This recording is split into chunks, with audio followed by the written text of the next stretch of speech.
What's up? It's Sierra. Hey, it's Ebony. And welcome to the Real Play Podcast.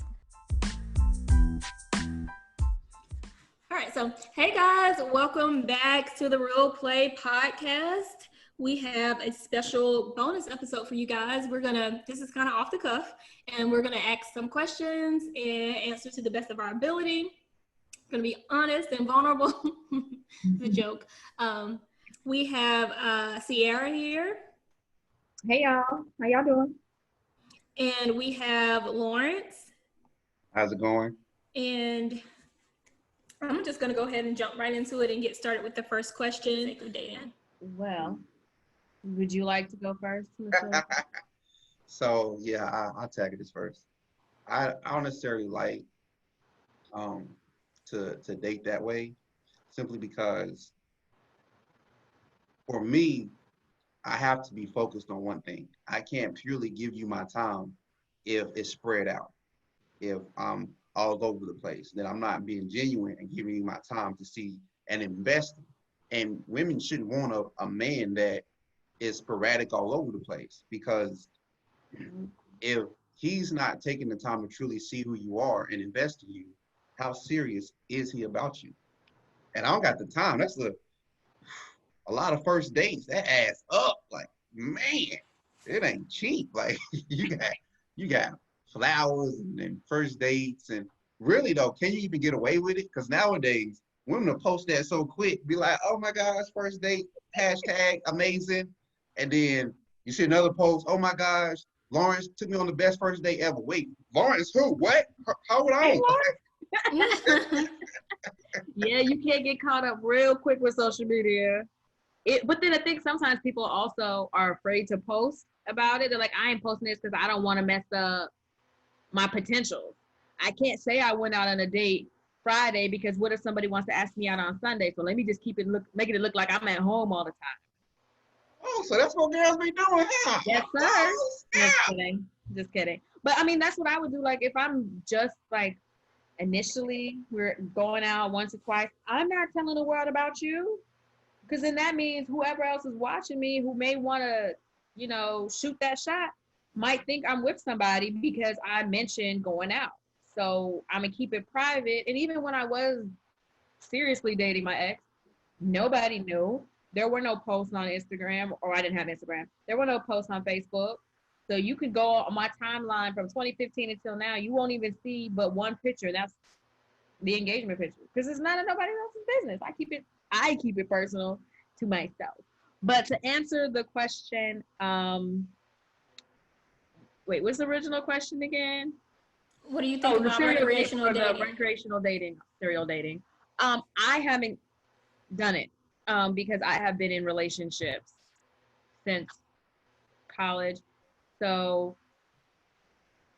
at this point, that meme that I sent you is real. Like, I'm not just out here dating to date.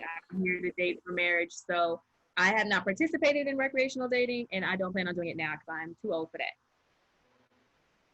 And like Lauren said, I mean, it would be kind of hard to kind of keep everybody to say, wait, what did I tell this person? Where did this person take me? Like, what conversation do we have? You got to memorize? No, don't have time. To that point, recreational dating can also include going out on dates and there's no potential for the relationship. That's wrong. I mean, I'm not doing that. Yeah, that's wrong. So we've talked about communication before too. So speaking of communication, when you're dating someone, when do you bring up the topic of religion or sex in a relationship? Or when do you feel like that's a good time? I guess you have to feel the vibe of the person. And if you think that it's going to go past the first date, then towards the end of that first date or the second date. But if you think that it's just we're just going to go out and I'm not going to talk to him anymore, there's no need to bring it up.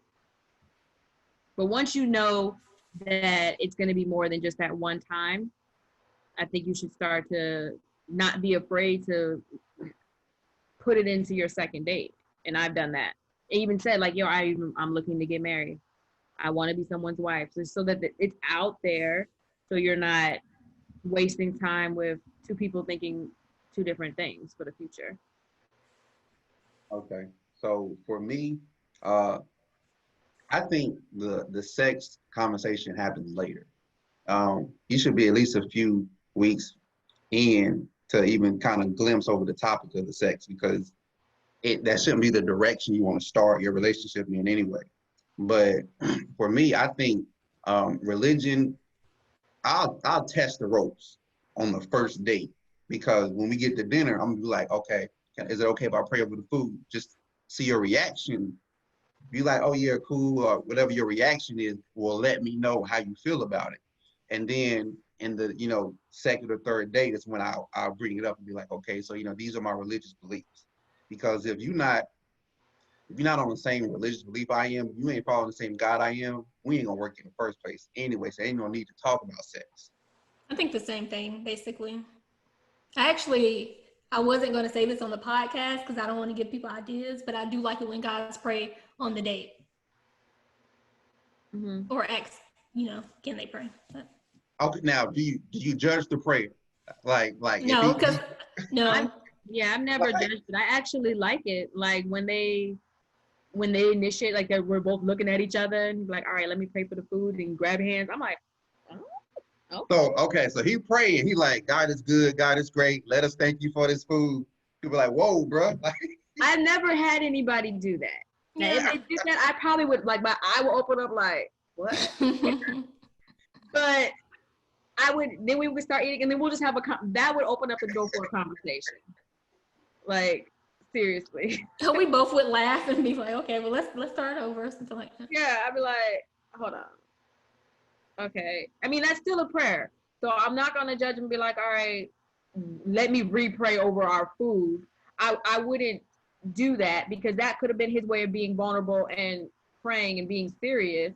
But then we can have a conversation about prayers throughout the dinner and kind of tell him, what I've learned, like the different ways to pray and how to, you know what I'm saying? Like, I wouldn't want to knock him, because like you said, once you do that, it's done. Exactly. He may not ever want to pray again, ever in life. So you both you wait. Y'all will wait to see if he's going to pray. Yeah, I feel like it's nerve-wracking for me personally when I be praying in front of people, because it's like to your point, people's expectation of what you're going to say. But no, I'm not. I never really judge, and if it's it can be quick. Yeah, they're usually pretty quick. I mean, I've never been out with somebody when they've gone on for 3 minutes, our food done got cold. It's usually pretty quick, pretty to the point, like, thank you, Lord, for the food we about to receive. Let it be a nourishment of our bodies, blah, blah, blah. Amen. Thank you. And that's it. But the fact that he took the initiative to say, let me pray for our food, it's just like, oh, you already taking the lead. I like that. Like, I don't even have to tell you, let me pray. Let us pray silently. Like, because I like it. Yeah.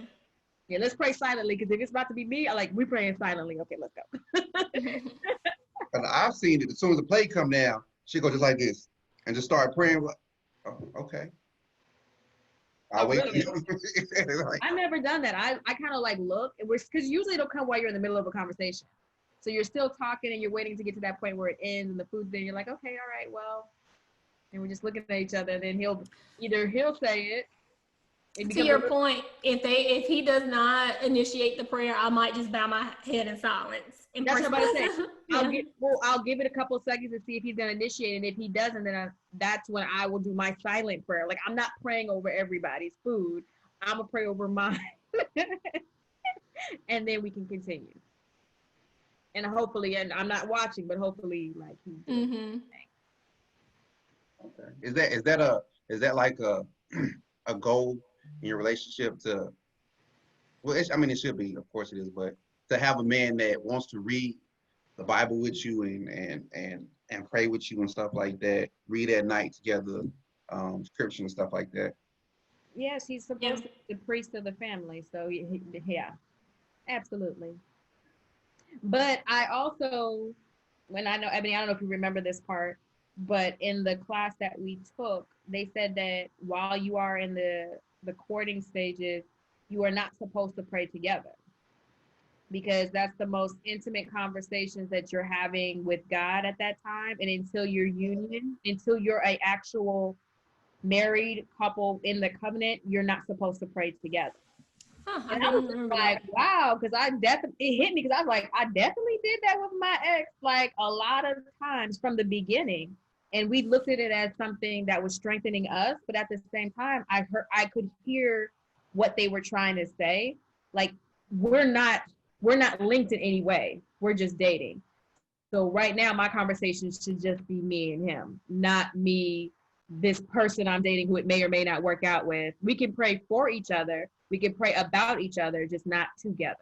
And I can hear that, like your intimate conversations with God. Now you're telling this person your innermost thoughts too. Yeah. So, So that was my first time ever hearing. I was like, wow, like I took some nuggets from that class. We need to have like a I need to get my episode notes. of what we learned or from our notes. It was good. But Well, that definitely took that away. that's really good. You should like I really believe you should not pray with each other that you're not in a marriage with, because one, you should be praying to God to see if this is the person you're supposed to be with. So if you're praying, oh, this is the man I want to be with, the man of my dreams, let our relationship flourish, God just sitting there like, he is the wrong guy for you.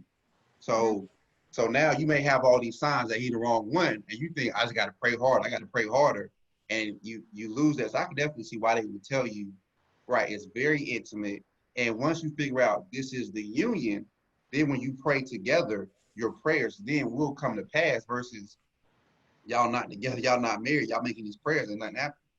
Mm-hmm. Exactly. So yeah, remember that for your future relationships, people. Pray about each other, not to each other, with each other. Right. How have soul ties with past romantic relationships affected you after the relationships were over? Oh, really? Okay, so you won't. Okay, so I actually have like some personal experience with that. And so when the relationship is over, and it's so adamant, the Bible's so adamant about waiting to have sex until you're married. Because when you have that soul tie, you not only sleep with that person, but now you slept with every other person that they've slept with. And the intimacy of love making between two people, the reason why they call it soul ties, because you're literally opening your soul up, which means you're opening up to a possibility of good or bad spirits entering into your body, because you don't know what that person is going through or what, if any, demons are attached to that spirit or that soul. So then when you get into a different relationship, you're wondering why it's not working out, why y'all arguing all the time, why it's conflict all the time. And worse, you still have this, I wonder did I do everything I'm supposed to mentality, thinking about the last relationship, like, well, did I really do everything? And especially if you start thinking, oh, the stuff was good, then it's like, well, he did know how, she did know how, and then you start ruminating about that one, and you really mess up the potential of a good, righteous relationship.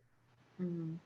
So for me, soul ties, you hear about it all the time, and you're like, yes, I know they're real, but they're not going to affect me. Like, it is what it is.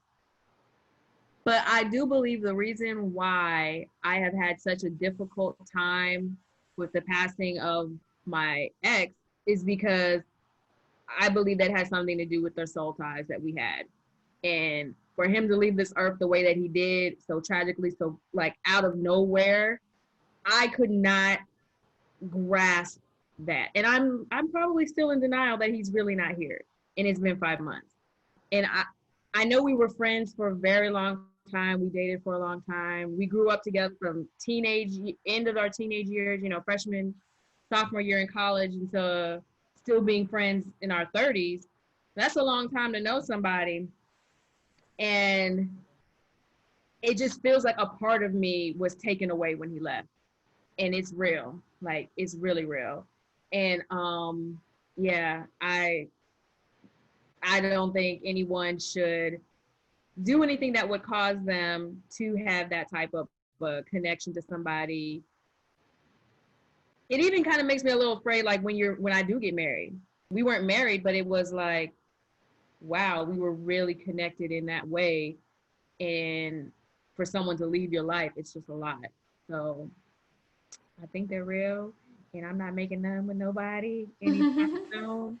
Like that is, it's scary though. It does scare me. Like just to imagine what it's like to lose like a spouse, because that's what it would be next time, would be a spouse, and I wouldn't wish it on anybody.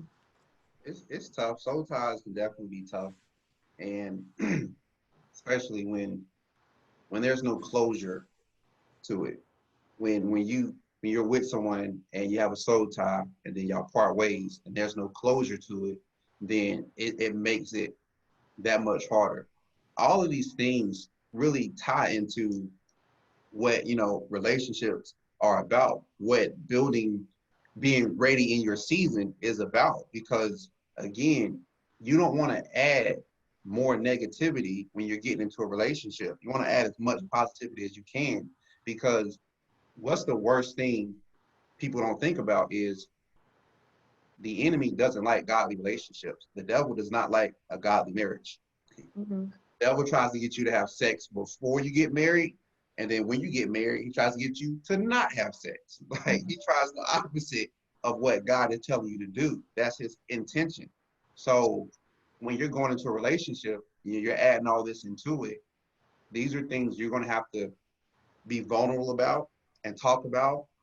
Your spouse is going to have to be vulnerable enough to accept that, I have feelings that are not for you. I realize it's a soul tie. Can you help me break it? Is your man strong enough to hear you say you got feelings for somebody else that you're trying to get over and help you break it? Would you be? I've done it before. It wasn't the what I wanted to do, but I've definitely done it before. And speaking from experience, it is very difficult. It is extremely, extremely difficult because you don't only have to deal with that aspect of it. You got to deal with just the basic stresses of a relationship with it. You know what I mean? And but life lessons. This is the purpose. This is why God is gracious, and why he continues to forgive and ask you to come back, is because in hopes that you learned something, because God's going to teach you. He want to teach you the gentle way, but if you don't listen, he might give you a wake-up call.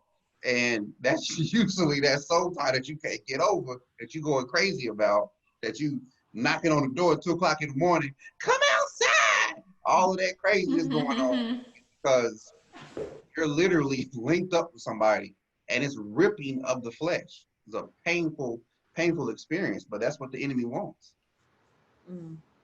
Well, here's another question. So there might be people listening that's like, I heard everything that you said, and I'm married, and I've done the complete opposite, and I'm happy, right? Mm-hmm. What is the difference between someone who is doing the work, following the steps, and then someone who has done none of this, but they are married and their marriage is successful in their eyes and they are following God? What will be the difference? So not being married. I mean, I would say just because they're following the steps right now and everything is going good. I mean, that's just a blessing. That's just grace that was bestowed upon them. They just have to continue to minister to others through their relationship.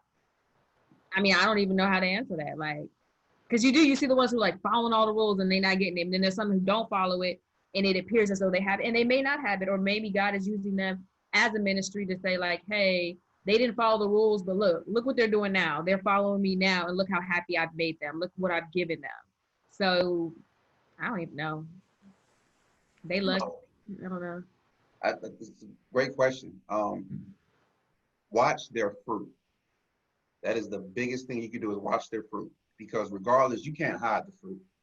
It's going to show, regardless of how hard you try to hide it.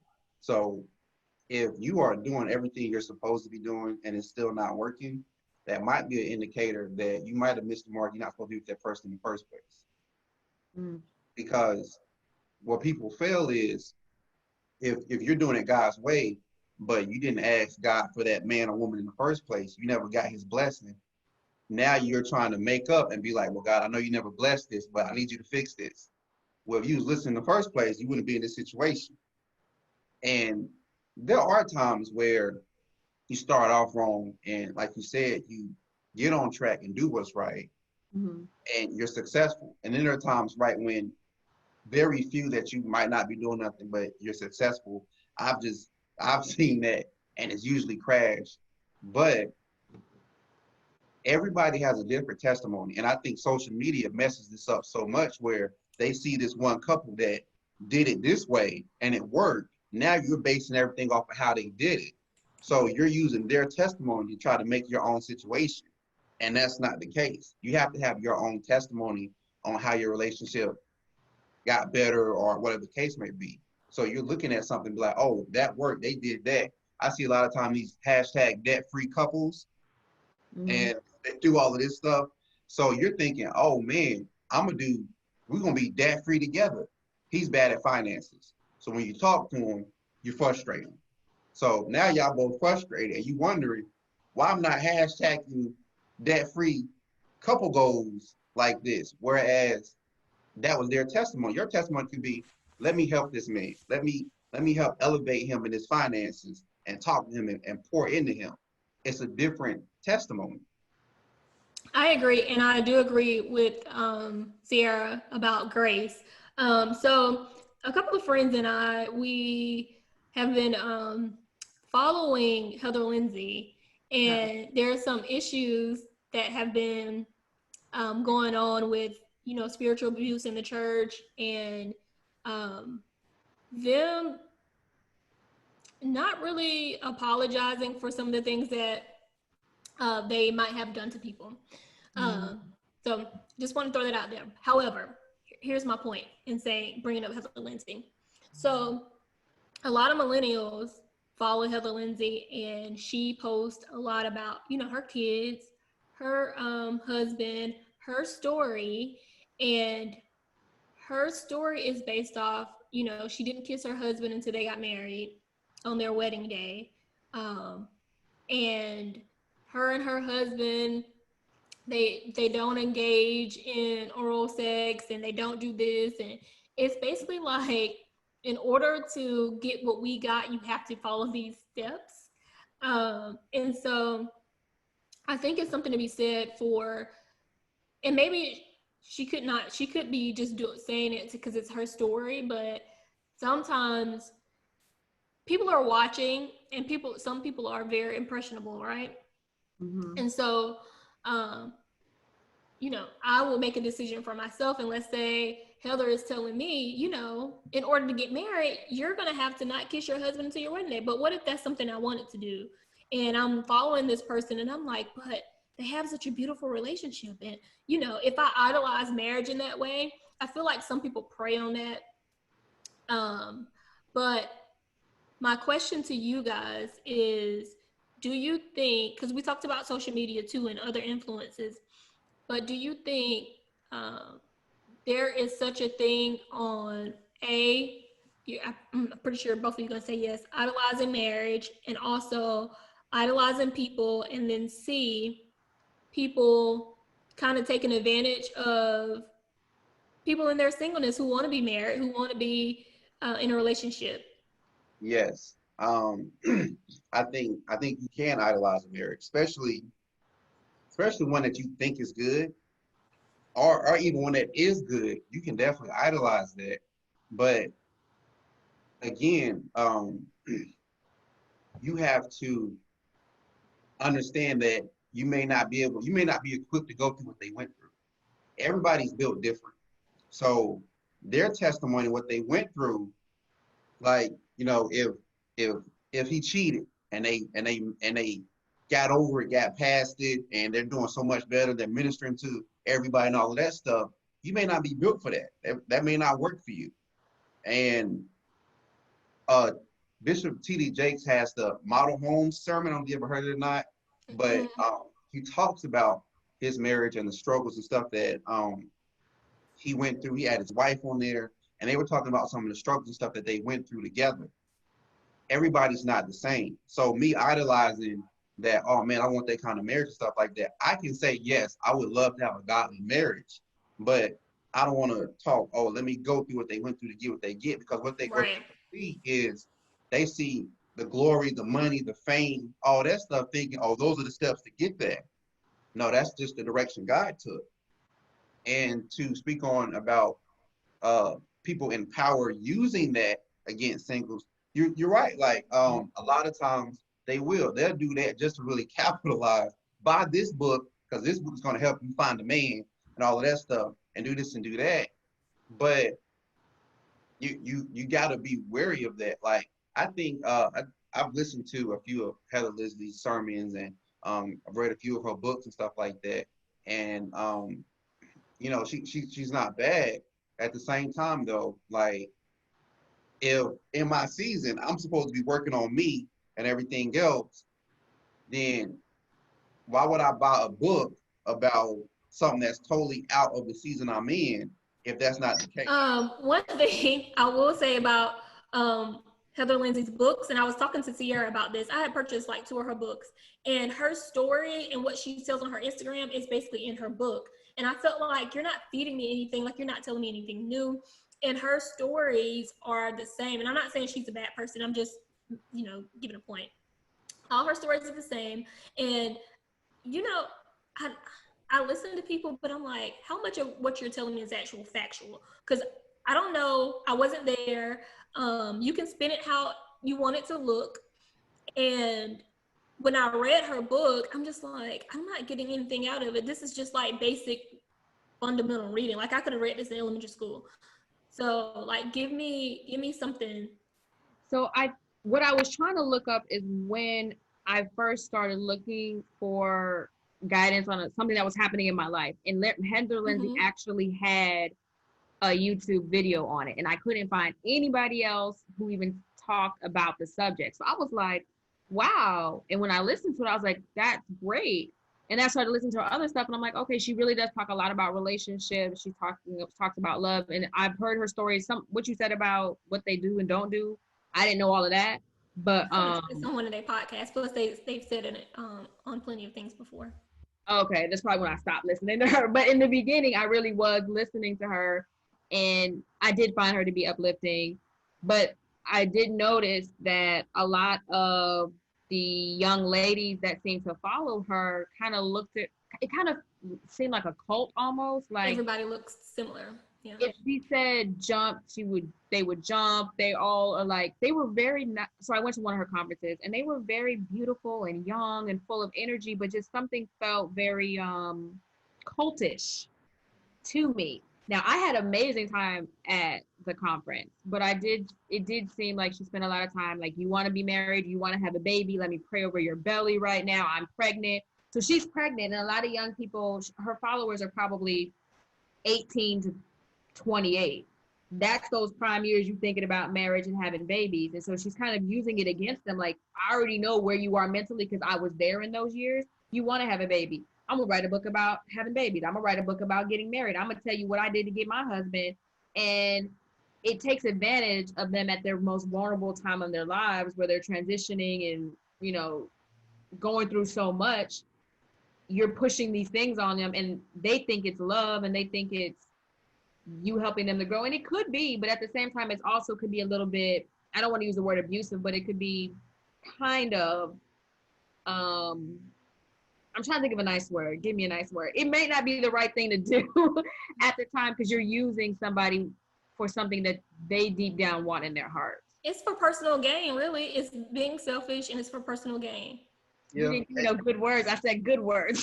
I'm sorry. Let me think of something. I was trying to think of a nice way to put it. Like, I'm sure deep down in the beginning, you know, I'm pretty sure that her intentions were good and pure.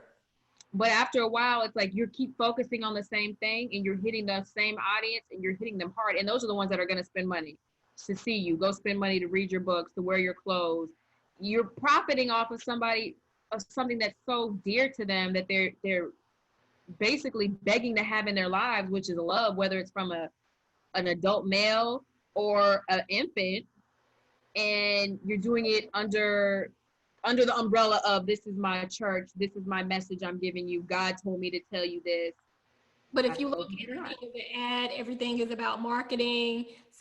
Please buy this. I think I looked the other day. Please buy these hair ties because I wear them and they're nice for my hair. And it's like, you don't even put your hair in a ponytail often. You wear your hair straight, especially since her husband says he doesn't like natural hair. So you really never see her wear natural hair unless she's on vacation. It's just some things that I've seen, and I'm just like, wow, you know. But I think, yeah, people like that, there are times where they really are helpful for you. Like she really was when she did the episode on ending an engagement before I ended mine. I'm like, I got to Google it. And I'm looking up and somebody pop up, some video pop up. And she was literally like the only one that was talking about the subject at the time. And she had a guest on. And that season, which didn't last very long, she was helpful. But then you do kind of start to mature and you start to look back like, wait a minute. I say it like most situations, you keep the meat and throw the bones away. Like it's Yeah, that's good. That's good. But if you don't know Jesus, then that will be hard to do. Yeah.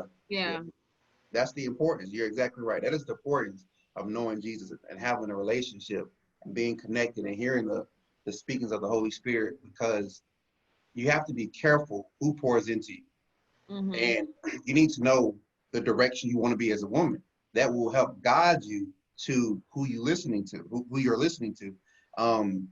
Because if you want that mind frame of what she has, you might listen to her more. Or if you are more of the old school, type that's Sarah Jakes is, you might listen to more of her. It kind of depends on the direction you want to go. So it's so important to know yourself as early as you can, because from the time that you grow up until you continue to get more and more information, and the more information that will help you will better your path with God, your path with your husband or your wife or anything like that one. And you're right, like a lot of times people will try to sell stuff. It's all about sales and money and you're not really wanting type of, but again, it's all about the fruit.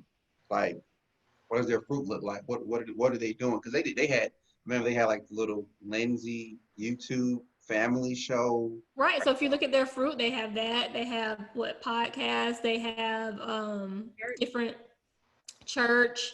They bought a house. I mean, if you look at it, seems to be this picture perfect life.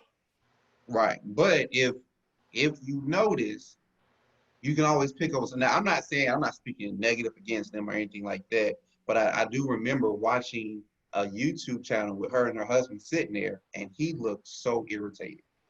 He just looked so irritated. And maybe they had an argument or something like that. I don't know. But it goes to show you, are you just putting on for TV or not? Not saying that she is or nothing like that, but look at these people, look at everybody subjectively to see, are you actually talking about what you're preaching about? Are you living what you're preaching? Absolutely. And I will say two more things, and I'm not talking bad about her. It's just things that I've seen and things that just kind of stuck out in my mind. One of the things I saw on social media where they said that she was talking about Black women, and that she used to be, I befriended Black girls because I wanted to be like them. And then she went to the mall and she was like, oh, I stole because I thought Black girls steal. I'm like, what? Yeah, she said it on a podcast. And I'm like, that's not even funny. And aren't you classifying yourself as Black though? Because her mom is white and her dad. Her mom's white. She's adopted. She's adopted. Her adopted mom is white? Yes. I think so. So she doesn't know what she is for real. She grew up like 13 brothers or something like that. They all were different races. So it's like a nice mix. But I think she does know she does know that, maybe her mom was white or her dad is Black or her dad was white. I mean, okay. Vice versa. She knows like her parents' genetics. So that was one thing. And then another thing is I was listening to their podcast. This is a while back. And I noticed that she would say something like very sweet, right? And then Cornelius would say something, and then she would come back with like kind of like an attitude about it, but she only did it because she thought it was safe. Like, I didn't know if her sweetness and responding to the question was how she actually is, or she originally wanted to have the attitude but didn't think it was safe until Cornelius said something. If that makes sense. Can you give an example? Because like you're shaking your head like you've heard, you know what she's talking about. Like you've heard of an example of them kind of like not being in line and sync, but I haven't. So I have to find it on a podcast and you can listen to it. I don't want to give an example because I honestly don't remember. It was just something like she was like, somebody asked a question about something and then she went and responded, and she was very like gentle and sweet when she responded. He responded and said something, you know, in his tone of voice, and then she felt like it was safe for her to kind of be like, oh, well, I think this, blah, blah, blah. Like, I don't know, I'll send it to you and you can tell me. Or you could go to their YouTube page, and you can just watch their chemistry, and I'd be wondering like what's really going on. Their chemistry just seems off. I remember I've watched a lot of marriage videos. They did a marriage video at a hotel retreat. They had a marriage retreat that they did, and they were up front talking and stuff like that. And you can kind of tell the back and forth, a lot of the disagreements and stuff where they would try to correct after it kind of was out there. They're trying to bring it back and stuff like that. So it just goes to show you like the fruit will spill over if it's some fruit or if it's some rotten fruit. You're going to see it. You might get glimpses of it, but if you're paying attention, it'll stand out to you. And that's when you'll start to feel the Holy Spirit speak to you, being like, okay, I may not want to mimic this type of relationship. Let me listen to something else. Okay, I'll definitely check it out. So I'm like, was it like in a disagreement type thing where like he said something that was against what she said, so then she wanted to come back with a little attitude like that, or was it just like they just weren't vibing at all? They had one example where he was going to the gym. He would go to the gym a lot. She didn't necessarily like it because at times he would be out of reach. And I don't know if it was a sense of security or whatever, insecurity or whatever, but she didn't like him going to this gym with a lot of women there. And, you know, him, he said that it was one argument they got into where she was calling him multiple times, but he wasn't picking up the phone. And while they were having the conversation, literally while they were having the conversation, she was trying to make it seem, she was going in the premise of like, okay, I have to make sure, you know, it's not my insecurity and stuff like that. But at the same time, he was like, yeah, she was just bugging. She was tripping. It wasn't even like that. So it was a sense of soreness still there when the topic came up. I don't know. I'll definitely send it to you to listen to because you have to hear it. If y'all heard a rapper, it was me. I'm trying to eat this. I'm hungry. Sorry.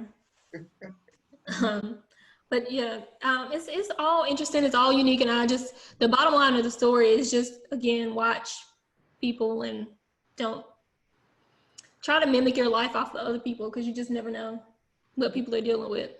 You should mimic your life first off the Bible.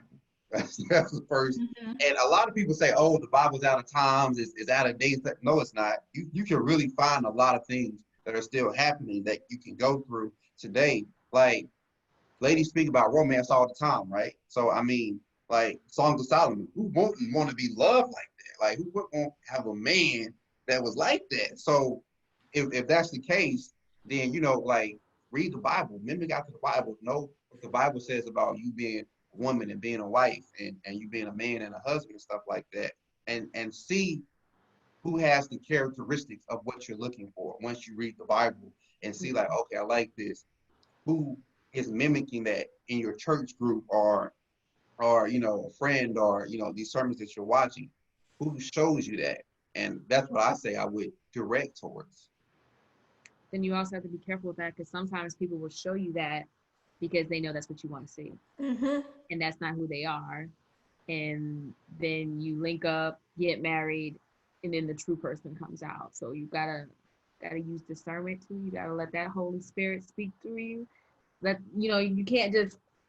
There's some phonies out there, and there's some guys some women who might want to chase a man who is in clergy of some sort because she wants to be a first lady, but really what she want to do is be on that pole or in that club with her girls. But she's like, let me go ahead, let me find this church man because I want to be a first lady so I can be up in the front looking cute. But then on Friday night, she slide out with her girls and get drunk. You know what I'm saying? So you never really know. Some people will see you and see the good in you and try to make themselves what they need to be in order to lock you down.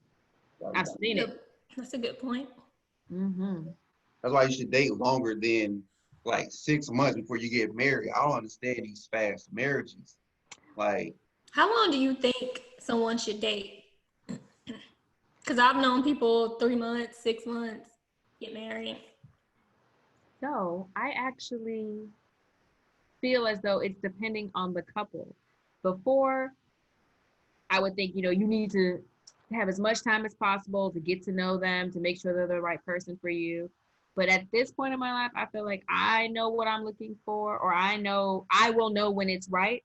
So I've already told my girls 2 years ago, if I hit you with the have your bridesmaids dress ready. I just met this guy. We getting married in 2 weeks, whatever. And it won't be 2 weeks, but like we getting married in a couple months. I told them, don't judge me because I will know. And so for me, I don't think that there's a timeline. I wouldn't be surprised if it happens earlier than most people probably think is good. But that's just because I know I put in the work over the last 30 some years and even more work in the last few years. So I don't think there's a time. But then other people may feel like I want to go through a timeline. I want it to be a whole 3-year process so I can feel comfortable. The marriage class that we took, they were saying that you should go through seasons. So, winter, spring, fall, and I think I left out summer. But anyway, I feel like you were saying, when you just know. So I don't feel like I would have to. I mean, a year, anything over a year, honestly, I probably will say is a little, too long, because around a year if I even like you enough to keep moving forward. Don't waste my time. At this point, we're older, and so I would say even around 6 months, maybe even 3 months, if we haven't even like touched on marriage at 3 months, or around 6 months, if you're not saying, asking me questions geared towards marriage, and I'm gonna feel like you don't want to marry me and I'm gonna make my exit, so. I agree. Laura? I would say for me, I would at least want to reach that year max. Like it's got to be a year, because I need to see all your personalities. Like I need to see how you are when you're angry, when you're happy. And a lot of times in the beginning, you're trying so hard to be Mr. or Mrs. Perfect that it doesn't come out. But eventually you get tired of that and the real you come out. So when that real person finally comes out, some people, the real come out real quick. That's awesome. But sometimes it's not so quick. So I have to make sure, like, okay, how are you with your family? Because wintertime, most people locked in. It's cold, ain't going nowhere. So then you got summertime, you out, old family cookouts, all like that. So I want to, like you said, get through some seasons to see how you are and see how you act. So I would definitely say a year, because again, people don't really show you who they are until it's been some time. But people try to rush. I want to live and move. And you're right. Like being 34, no kids. It's like, oh man, I want kids. I want a family. I want these things. But at the same time, I don't want to rush into something that, you regret. Like you rush into something, it's a lot harder to get out. It's a lot easier to get in than it is to get out. And you got plenty of life left, hopefully, so there's no need to rush. But I also will say that I need to see not only, you, but I need to see your family. There are certain like milestones that I need to be checking off. I need to meet your parents. I need to go around your family a couple of times, get a sense of who they are. I need to meet your mom. I need to get a sense of who she is, because she might be the reason why I won't marry you. So I have a question. So what do you feel about a a male or female that you're dating who doesn't have a lot of close relationships with friends and family, but mostly friends. Because I know sometimes family can there be a little hurt and they're trying to work that back together. But what if would you be okay with someone who's kind of like to themselves and don't have a lot of friends? Does that say to you anything about their character or how they may be? Wait, they don't have any friends? What's a lot? I'll say no, don't have any. Don't have, okay, well, they don't have anybody they would really call a friend, like a best friend. They just kind of have a whole lot of people they work with, and that's really it. So yeah, they don't have any friends. You don't have one friend? Yeah, they don't have one friend. No, dog. Like I can't. No, you have to have at least. You have to have at least one somebody that you can talk to. You know, one person. I mean, it can't just be you and Jesus. Like that's great, but you need at least one person that you can confide in. Like no one can live alone. So that would be a deal breaker for me, probably, because it's probably some underlining other stuff deep buried, and I don't have time to figure that out. So I'll pass. Exactly. I would agree with that. You got to have a few friends because that shows me, one, you got trust issues. Because if you're not open up to nobody, that means you're not really vulnerable. If you're not really vulnerable, how are you gonna be vulnerable to me? And then also, like, now there are some people that are that they kind of stay to themselves, that are introverts, and that's okay, but you can't always be an introvert. Like you can't spend your whole life being an introvert. That's not gonna work.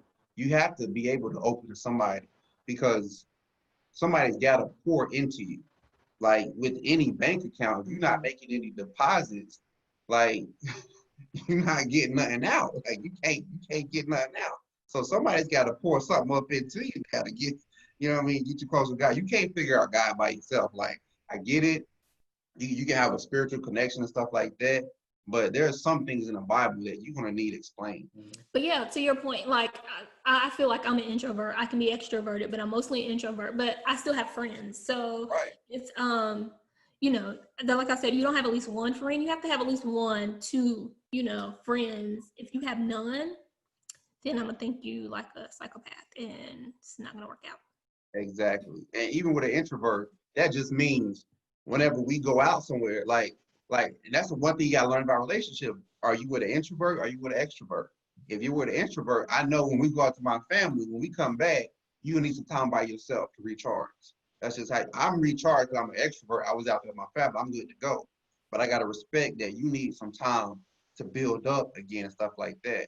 So, but if you're not willing to be around anybody, yeah, you're right. Like you suspect.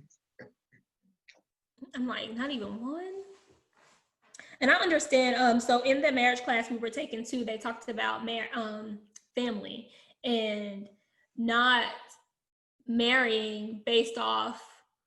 So let's say you didn't get along with your dad or your mom, and they were still around. That you need to reconcile that relationship before you get married. For me personally, like I don't know. I can't make somebody do stuff, and then sometimes it's not really that person's fault. It might be like that other person. So you can't really make someone reconcile. And then also too, what you think of reconcile, what you think a relationship should be is not necessarily what that person needs or right. How that relationship will be with that person's family. Right. I definitely believe that you should not base it off of whether or not they reconcile with their family, because you actually could be the catalyst to cause them to reconcile with their mom or dad. Like, if you have a good relationship with your mom and I'm around y'all all the time, I might start to miss my relationship. I might start to be like, well, man, let me reach out to my mom or let me reach out to my dad.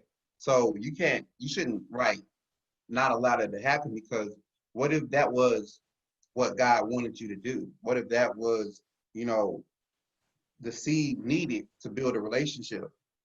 And that's why it's important for you to be a godly man or a godly woman and stay like that. Because if you get with me and I continue to be this godly man like I'm supposed to be, how I am should impact you, should improve you, should make you want to be like, well, my God forgave me for so many things I used to do. Why can't I forgive my mom or my dad? Why can't I reconcile this? I miss them. And you're going to join the whole family back together. That part of the classroom, they spent a lot of time on reconciling. And, I kind of wasn't listening because I'm like, there's nobody in my family or any of my friends I feel like I really need to reconcile with. But I get what they were trying to say. But what Lawrence just brought up is that you may be that piece that you get in a relationship with them and they decide, hey, I really do want to do it. It's not like you can't be with them until it's already done. You could be what they needed to help push them to it. So they might want to add that. Good. They might want to add that into the curriculum because it's good. Right. I didn't think about it, but that's true. It could be. Well, they said when you're like right before you get married, they should have reconciled every relationship. But it's like you can't really. Yeah. Can't really say that's going to happen. It may happen. It may not happen. And it could be that you tried, or it could be it wasn't the right time for you to try. Right. So a lot goes into that. Or you didn't even know how to. People forget, like, I can't do something I haven't seen done or I haven't been taught how to do it. So if I'm in a relationship and I'm actually seeing it be done, then I'm like, oh, so that's how you do it. Okay, I can figure it out. Versus you want me to figure something out that my parent before them don't got a good relationship. They parent before, like, it's literally been a generational curse of not having a good relationship. How am I going to change something that I don't even know how to begin on? So me and Sierra, we talk about this a lot on the podcast, is learning and unlearning behaviors. And a lot of times it takes, again, for you to see examples, to take action, to talk to different people about certain things, for you to even know that is something that you need to unlearn or something that you need to learn. Because oftentimes you've been doing it for so long, you're like, oh, that's the issue. You can't. What's the saying? What they say? I can't know what I don't know. Yeah, you don't know what you don't know. Yeah, there it is. You don't know what you don't know. Well, this was, I feel like, a great episode. It's probably going to be, a little lengthy, but I do want to leave off with a positive vibe because I found a quote, and I don't know if you guys have read The Alchemist. No, I have not read that. So this is a quote from The Alchemist, and it says, "When we love, we always strive to become better than we are. When we strive to become better than we are, everything around us becomes better too." So that's good. I like that. Vibe. Yes, that is definitely a positive vibe to leave off on this episode of more talk on relationships and life. And let's move forward. Let's love each other. Yeah, this was fun. It was fun. Thank you, Lawrence, for coming Thank you. back. Oh, yes, absolutely. Spending so much time with us today. Oh, yes, I really enjoyed myself. Thank you, ladies, for having me. I really appreciate it. You're welcome. All right. Well, thanks, guys, for listening to the Real Play Podcast. Bye. Bye.